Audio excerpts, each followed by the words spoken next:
Fear management. Something of importance in the likes of the kickstart to understanding why it is that we conduct ourselves in such a way that we go about with a blind, not understanding what holds us back from really creating our scenario, a comfortable existence, to being capable, and having just that much of a defensive mechanism about us, right? It is the fear that we hold from within that has got to be managed. Everyone has fear, particularly respect to something that is inevitable. Demise of our bodies, of our physical bodies, that we are not quite ready or having to be capable of facing up to. Right, so when we look at that, having to understand our very own person, handling firstly of our fear, consider that there's but one number one target that has got to be made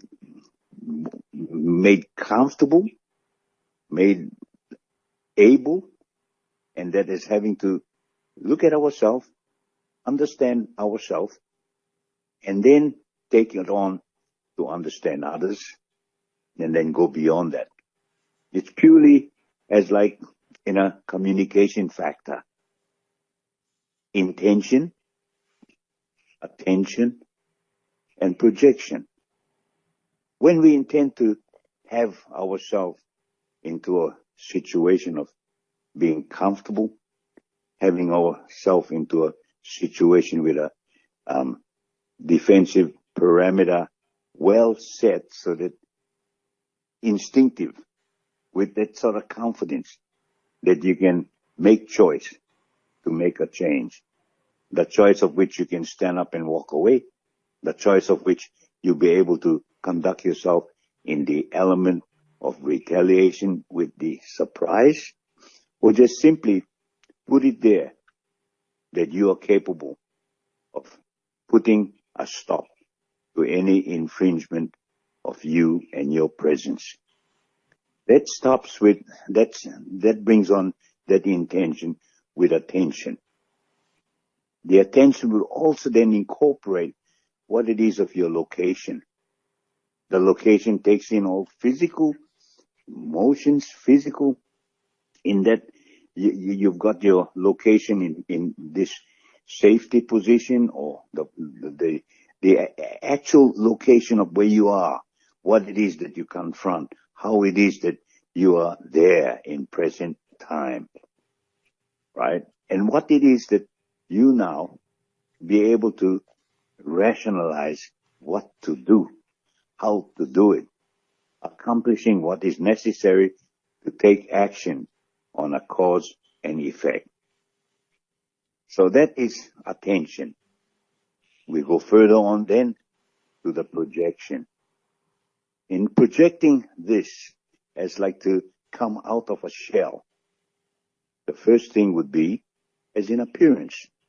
Remember, you've looked at yourself, you've understand the bearings of what it is of your location, you've understood then what it is of even just the mere thought of an instinctive presentation to retaliation with the element of surprise.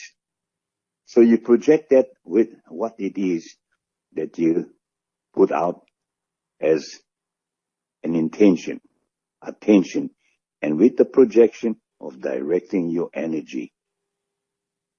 When directing your energy, let's take for an example how it is that you come within yourself with this sudden tension, contracting even of your body.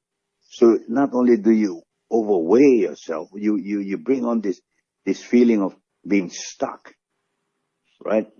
The one approach to something like this is to be able to release. How do you release? The dogs bark when they release of their danger or their energy or even an impingement to, themselves. The bark is their first engagement in, such a energy direction.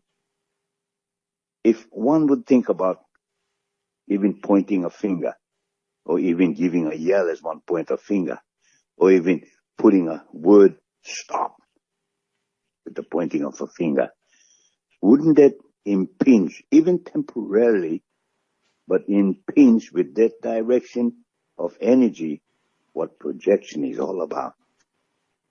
Now, fear management goes a long way in exercises of what can be done by way of location, by way of movement to locate yourself into doing what's necessary as an escape.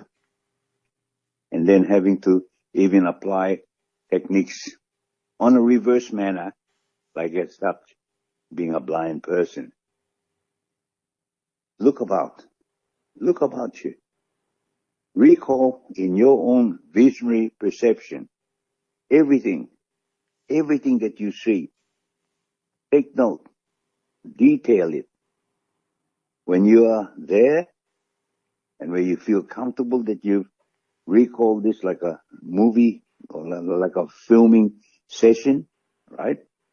Close your eyes. Recall the very points of what you have seen, what you have indicated as your location. If it is not quite yet complete, you might have forgotten one or two items, open your eyes and redo that again. Do that comfortably, 2-3 times if necessary, but at your own task of having to do just that. Relocation by perception. And then understand that things are physical. In the nature of being physical, understand where you stand. Understand what you touch. Understand that even like as a blind person, knowing where the wall is, the closest to you because of the reverberation of sound getting back to you, etc. Or in your vision, how far can you see from your width, right? From your height and your depth. And take these things as to be a part of what your location is all about. That's just one example of how it is in the idea of fear management to bring about an exercise, even done casually in your own free time, in your own practice from wherever you are, and just bring to thought that when you're in an endangered situation, such as in, like, going to a car park, you're about to get into your car. It's rather dark, but getting into your car, the thing that clicks off into your mind firstly, while getting into your car, and it's dark, there could be danger lurking in that darkened area. So as you get into your car, immediately your intention of that safety is to lock your car and do not open your windows. You are still in location by way of your intention of your safety. Then think of your attention of what it is that you are to do then by turning on the ignition, turning on the lights to get yourself started and get into your action of moving out. Project this in your thoughts of where you're going from there, and you're on your way. Fear management. It's something that we can all practice, something that we can do from even at the thought of coming into a relaxed state. Good on ya.